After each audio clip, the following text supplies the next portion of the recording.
আসসালামু আলাইকুম আপু, আমার নাম জুনায়রা। আমার মামারা আমাদের বাড়িতে বেড়াতে এসেছিল। যখনই আমার মামারা আমাদের বাড়িতে বেড়াতে আসতো, রাতে আমার মামাতো বোন আমার সাথেই ঘুমাতো। তখনও আমি জানতাম না যে ওর ওপর জিনের আসর আছে। রাতের বেলা ঘুমিয়ে আছি, মনে হচ্ছে খাটটা দুলছিল।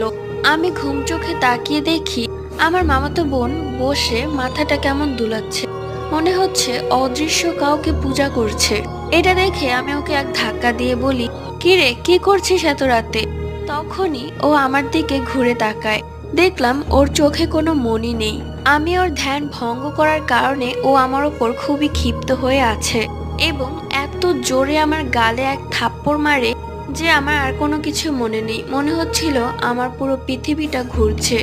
আমি সঙ্গে সঙ্গে অজ্ঞান হয়ে পড়ে যাই। থাপ্পড়ের শব্দটা এতটাই জোরে ছিল যে ঘুম ভেঙে যায় সবার। সবাই এসে দেখে আমি অজ্ঞান হয়ে পড়ে আছি।